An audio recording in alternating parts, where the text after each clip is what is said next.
আজকে ৩৫ দিন আওয়ামী লীগ নাই, একটা মুরগির খোপ তারা পায় নাই যেখানে দাঁড়ায় তারা বলবে যে আমরা আওয়ামী লীগ চালাবো। এবার চিন্তা করেন, এটা হার না, এটা পতন, এটা আল্লাহর তরফ থেকে আসছে। আমার এখানে অনেক ভাইদের বক্তব্য আমি শুনলাম, তারা বলছেন যে আমরা বিচার চাই। ভাইয়েরা আমার, আমি বলবো বিচার শুধু আরম্ভ হয়েছে ইনশাআল্লাহ। এই বিচার এমন ভাবে হবে যে বাংলাদেশে আওয়ামী লীগকে সবাই মীর জাফর লীগ হিসাবে জানবে আগামী 100 বছর। আওয়ামী লীগ একটা রাজনৈতিক দলের অস্তিত্ব হারিয়ে ফেলেছে।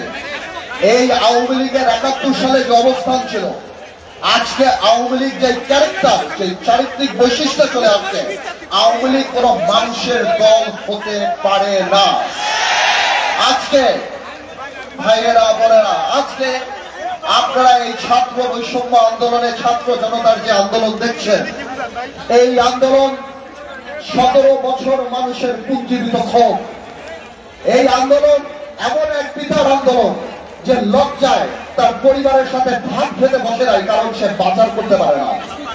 এই আন্দোলন সেই আন্দোলন যারা শেয়ার মার্কেটের সর্বস্ব হারিয়ে সুইসাইড করেছে, আত্মহত্যা করেছে। এই আন্দোলন সেই আন্দোলন যখন মানুষ বাজারে যাওয়া বন্ধ করে দিয়েছে, বলতো বাজারে গেলে আমরা লজ্জা পাই। এই আন্দোলন গত 17 বছরে আমরা জেল খেলেছি, আমাদের বিএনপির সচিবরা জেল খেলেছে।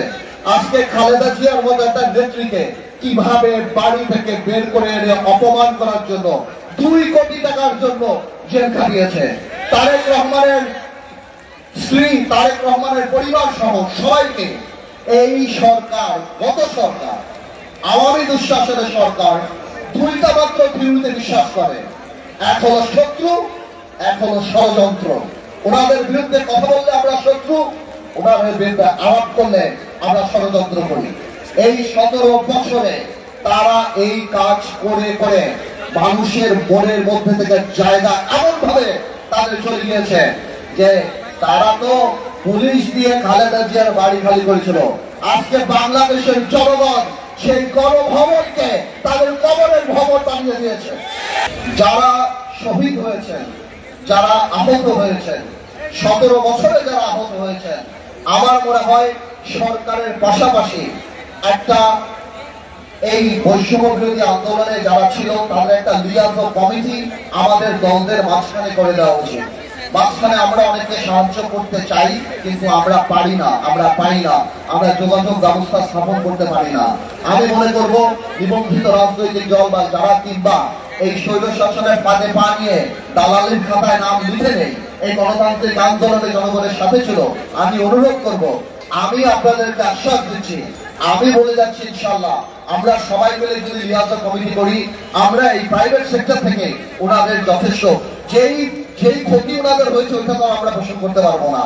কিন্তু আমি সবসময় বলি, ইমোশন তো ভালো, তবে পুনর্বাসন ইমোশনের চেয়ে বেশি ভালো। আমি আমার বক্তব্য শেষ করার আগে একটা কথা বলি, এই বিজয় আমাদের সবার বিজয়।